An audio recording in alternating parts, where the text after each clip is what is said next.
we knew that Texas A&M in this game was going to have to load the box to try to stop the run. And once that happened, we knew that a guy named Traylon Burks was going to take advantage of that one-on-one situation, him and KJ Jefferson. And I think you got a little designation, a little award to grant to Mr. Burks this week. Every week, man, we're going to start doing this thing, man. Since I'm a receiver, we're going to start giving out that up top pork chop award. And that man went up top on them boys a few times. Talked about them putting a shell safety over top of them. They didn't do that, and it hurt them. So congrats, my brother, Mr. Traylon Burks.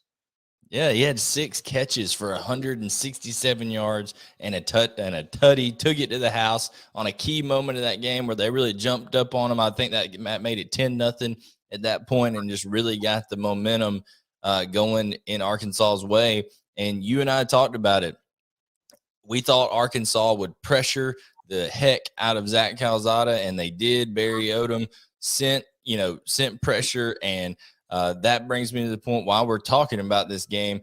I pointed out before that it would be kind of the law firm of Williams and Williams up front for Arkansas, Trey Williams and Zach Williams. And Trey Williams ends up coming away with 2 sacks. He played through injury, a little bit of pain, at different times, but ends up having 2 sacks of Zach Calzada in that game. TK, I think that was a huge thing of, they never let Zach Calzada get comfortable. I don't know that Jimbo Fisher and Texas A&M did a good enough job of trying to make him comfortable. You and I, when we talked to Mike Evans, he's like, well, they got to run the football. They got to do some play action stuff, all that.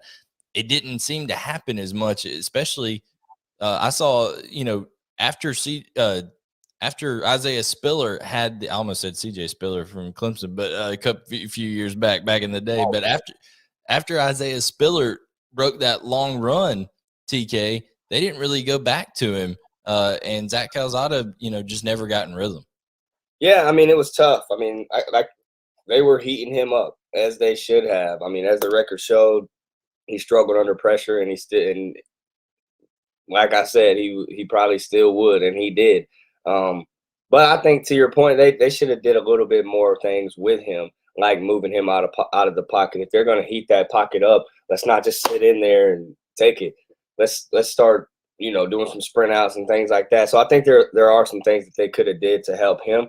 But man, that Arkansas defense is real. I really think Sam Pittman and that Arkansas defense plays like a Sam Pittman team. They're physical. They're locked in, and everybody, DYJ. Everybody does their job.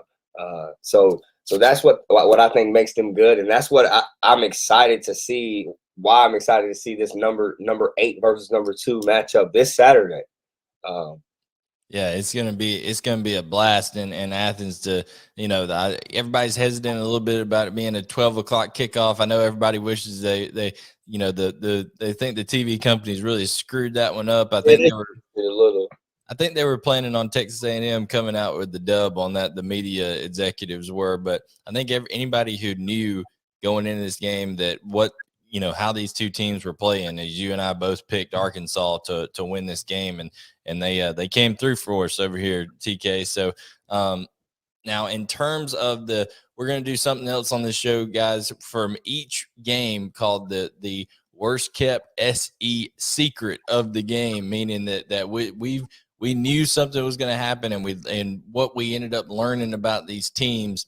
TK, the worst kept SE secret of this game is that Texas A&M's offensive line was not what they've been under Jimbo Fisher. I think that's the biggest part of this game. So when you see Arkansas's defense have a ton of success against Texas A&M's offensive line, I think it's more to do with – now, don't get me wrong, they're a great defense, but I think it's more to do with Texas A&M's offensive line, and I'll be interested to see how that plays out against a Georgia offensive line this upcoming Saturday.